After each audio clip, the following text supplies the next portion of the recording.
here. It has been a long time since I've done a sit-down video that is not a travel related video, so I may be a little rusty. Today I have a video that I've been wanting to do for a while, mostly because I'm obsessed, but it is my collection of saddlebags, as you can probably tell by the title.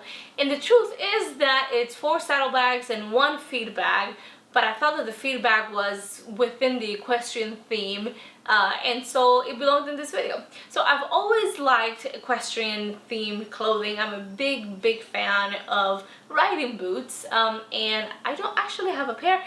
And now that I think about it, for as much as I like shoes, there are no shoe videos in my channel, which is a little strange.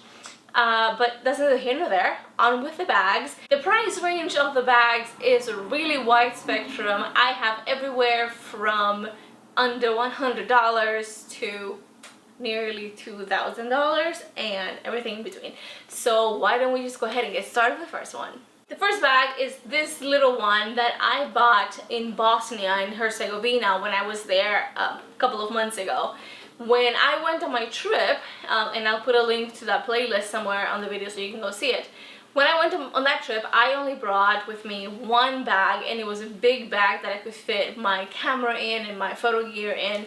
And that was fine for when I was doing photography on the daily, but if I just wanted to go out and get something to eat or just get a little meal or whatever, that bag was just too big. Sorry, that's my AC kicking in, it's hot. So that bag was just too big. So I was walking through the old bazaar in Mostar, and I saw this little number and I was in love with it. I fell in love with it. I'm gonna do a close-up in a little bit so you can see it, but basically it is tan leather, and the outside here is embossed, and then it is unlined, and it is pretty basic, but it is real leather and it is just wonderful. I freaking love it. It cost me the equivalent of, I want to say, about $36, so it was a real bargain, and it is a souvenir that I can actually use. It is not a useless little trinket that's gonna sit on a shelf or something. So this is the first one, and it is just so pretty. The next bag is the Rebecca Minkoff large unlined feed bag, and it is stuffed, but it is, as the name says, unlined, so that is raw leather in there, and the only closure is this little strap. So it is not very secure. If you are one of those people who likes to have bags that are secure, that have zippers in them or snaps or anything like that, then this is not the bag for you, but I freaking love it. Well, I mean, needless to say, I love all these bags, otherwise I wouldn't have gotten them. I got this one at the sample sale back in May, and the original price was $295, but I got it for $75 because it was a sample. And even though it was a sample, it is not damaged at all. There's no scratches, there's no dirt, there's nothing. The only thing it didn't have was the original tag, but other than that, it is in perfect condition. And it has an adjustable strap, so you can adjust it to your height. I'm really short, so this is good for me as a crossbody, but I guess if you are a little bit taller, then it probably won't fit as well as a crossbody, and it would just be a really good shoulder bag. The next bag, it is also Rebecca Minkoff, and this is an Isabelle saddlebag, and I don't know for sure what the original price was because I never saw it in stores, but the little research that I was able to do tells me that it was about $300, but I also got it at the sample sale for $75. It was a sample. It was the only one of this kind in its size that I saw come out while I was there, and I have carried it quite a bit. The tassels here, they're very soft, but they don't come off. A lot of tassels you can just pull off because they have little clips. This one is attached. I mean, I guess they do come off, but if you take them off, they're off permanently. And it is a little bit structured, and it is actually stuffed right now, but if I take the stuffing out, it is quite squishy, so when you put things in there, it may lose its shape a little bit, but not too much. But it has a pocket in the back, And the best part, I think, aside from the tassel, which I like a lot, is that the bottom end of the strap is actually braided leather, and it is so pretty. Again, it is a good size bag. It has enough room to carry all the things that you need, wallet, phone, sunglasses, what have you, even a little umbrella, but it is not huge, and it's not itty bitty like one of the mini bags. And I really like it. The next bag is a Gigi New York Jenny saddle bag, and these are new. They come in several different colors. This color is stone, and look at it. It is freaking adorable. This little tassel here does come off. It's in a little clip and it's a little difficult, but there we go. It does come off, so if you're not a big tassel person, that's fine. You can take the tassel off and then put it back on. And unlike the Rebecca Minkoff Isabelle bag, this is pretty structured. This is not gonna lose its shape.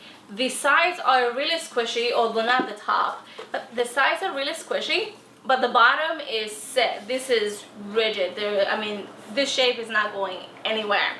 And the interior is lined with a really, I don't want to say rough, but like strong, I would say, canvas. And there's a little pocket here, and the back is also a little pocket, and it has that G New York little tag there. And I like the bag because of really its simple lines, and I do like that it has this detail. It does look like the Chloe Marcie crossbody, but I mean, a saddlebag is a saddlebag. How different can saddlebags look? And I'm not put off by that. Actually, quite the opposite. I really liked the Marcie for a long time, and I could not pull the trigger on the crossbody version, but more on that in a minute. But you know, the bag is really nice, and there's just completely different markets, and it's different enough that no one's gonna look at it and say, oh, that is a Marcie cologne, or that is a Marcie dupe, or anything of the sort. So I love it. Really like the bag. I've carried it quite a bit. It is a little bit smaller than the Isabelle, but it's still a good size. Not too big, not too small. It is just perfect. The original price of the bag was $345, but I had a 15% discount, so I paid slightly less than the original price. And right now, Gigi New York has a pop-up shop in the Meatpacking District in New York City, and they have discounts. So I don't know when this video is gonna go up, but it is Labor Day weekend, and right now they have 15% off on the online store. And for the in-person store, the pop-up, you can get up to 30% off. There's a discount code going around for friends and family of the Gigi New York people. So if you can find that on Instagram, then you can get 30% off the bag. And last but not least, the crowning glory of this collection, a dust bag. Just kidding, it is a Chloe Marcie bag. Not the crossbody, that's why I said earlier that I couldn't pull the trigger on the crossbody. This is the medium satchel in the color cashmere gray. It is a splurge. It is the most expensive bag I own. It is actually the only premium designer bag that I own. All of my other bags are in the affordable luxury range, so contemporary designers. But I lusted after this bag for so long, so long. And in New York, at least in Soho, the Chloe shop is right across the street from the Rebecca Minkoff shop. So one day I went to the Chloe store, just had a look around, just because I knew that I really wanted the bag, and I left without the bag. And then I went across the street, and Rebecca Minkoff had the well, I forget what the name is, but a different kind of saddle bag from the ones I've shown, and I almost bought that one, but in the end I didn't buy it either. Long story short, I went to the UK in July to visit family, and as I'm sure you know, with this whole Brexit thing, the pound value dropped considerably, so my exchange rate for dollars was great. And then there's a VAT refund, so that made the deal even sweeter. I thought this is the time to get my Marcie, and I could not be happier. I have carried it a few times already, and I love it. So the original price of the Marcie is $1,990. if you buy it in the United States. I paid quite a bit less than that with all the exchange rate and everything. Still expensive. I'm not gonna kid anyone. It's still a splurge, but it's a classic bag and it is so beautiful. And I mean, the leather is just so buttery and the size is perfect. It's a little big, or at least bigger than the other ones, but it is just like my heart just melts when I look at it. As it should at that price range. But this is the bag that started my love for saddlebags. I never actually thought that I would like saddlebags because the ones that I had seen prior to the last year or so had been old lady-ish, but like really in the last year, the designers have just blown my mind with the saddlebags. And I hope it's a style that endures, not just this one, because I know this one has staying power, but saddlebags in general, because they are so versatile and I mean, you can customize them in so many ways that really they should just be a staple in anyone's wardrobe.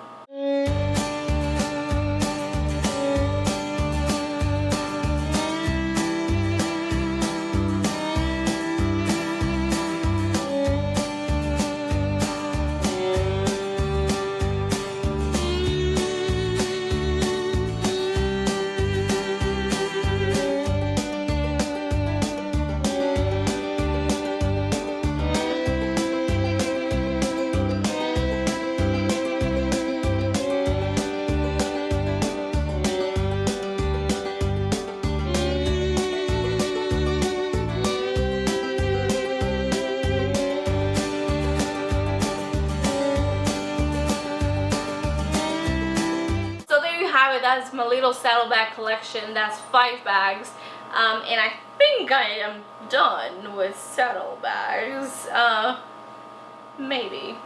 But anyhow, if you would like a more in-depth review of any of these bags, do let me know in the comments and I will see what I can do. I don't carry my bags enough to be able to give a little bit of a taste of the wear and tear, because first of all, that takes a long time for that kind of review to be able to come through organically, and second, I have a lot of bags, so it takes a long time for me to wear them out. Actually, I don't think I've ever worn a bag out. But anyhow, thank you for watching and I will see you next time. Bye!